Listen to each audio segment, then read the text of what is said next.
The New York Yankees have now lost back-to-back games after winning 5 straight on Friday night. The Yankees were doubled up by the Dodgers 8-4. They've got 2 games left in their weekend series in L.A. And joining me from Los Angeles to talk some Yankees baseball is New York Post Yankees beat writer. That would be Greg Joyce. Greg, how you doing? Enjoying that L.A. weather?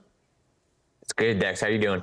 I'm doing well, man, doing well. Now, Greg, Friday night, it was not a good one for Luis Severino. He gave up 6 runs before recording a third out. Severino, he had been sharp in his first 2 starts coming off the IL. Any concern about him after his implosion in L.A.? I think there's got to be at least a little bit of concern just because of the drop in velocity was pretty noticeable.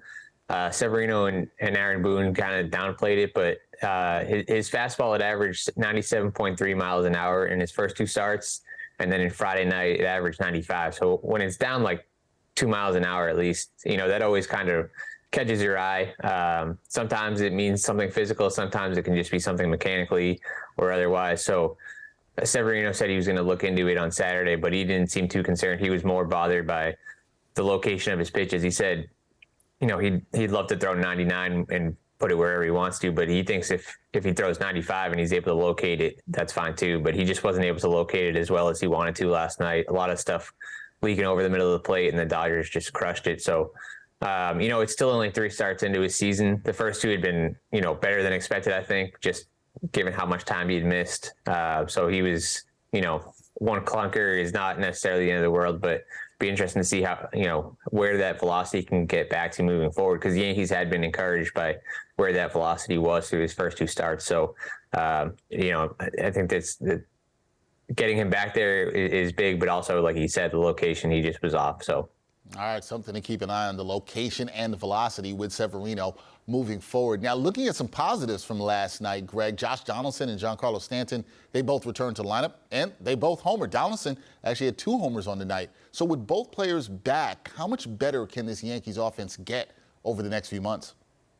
Yeah, it can definitely make their lineup a lot deeper, especially when they're hitting like that. It was, pretty impressive for both guys to come back and make an impact right away, especially Stanton. He only played 1 rehab game, had missed about a month and a half, 6 weeks, and came right back and homered off Clayton Kershaw.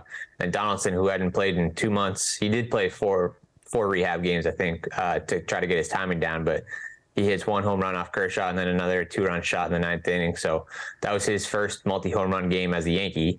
His last one was in 2021 with the Twins. So, that having Donaldson be more of a threat offensively would be big for the Yankees. He wasn't much of one last year.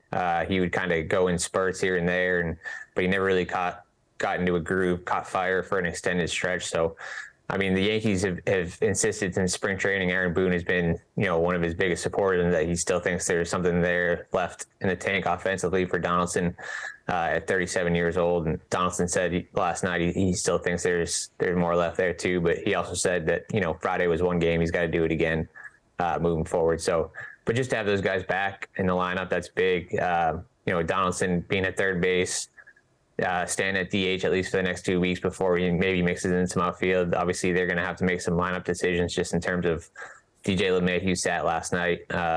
It's going to be a rotation of guys who are getting days off here and there, but just to be able to lengthen the lineup a little bit is huge. That is huge for the Yankees offense. We'll see how all that works out. All right, Greg, 2 more games left in L.A. before the Yanks return home. What are you looking to see the Yankees do in this series where they're going up against a team that's tied for the best record in the National League in the Dodgers? Yeah, I think first off is Garrett Cole. He's starting today against the Dodgers. His first month of the season, April, he was, arguably the best pitcher in the game. He was really good. May, some of the home run issues kind of popped back up that hurt him last year. So it'll be interesting to see what kind of adjustments he makes against the Dodgers. Obviously, we saw last night can tee it off pretty good that they hit 3 homers off Severino. So it's a big start for Cole today. And then you get Domingo Germán starting on Sunday. Obviously, his second start back from suspension. He was, he wasn't his sharpest in Seattle the other night, but, it's another big start for him to try to not only avoid, any kind of sticky stuff issues, but just to kind of settle back into that rotation. Yeah, we'll see what happens with the starting pitchers in this series as the Yankees have 2 more left against the Dodgers in L.A. Greg Joyce, the Yankees beat reporter for the New York Post. He'll be covering it. Greg, we will talk to you again before the series finale. Enjoy Game 2 of the series, and we will talk soon. Thanks, Dexter. Appreciate it.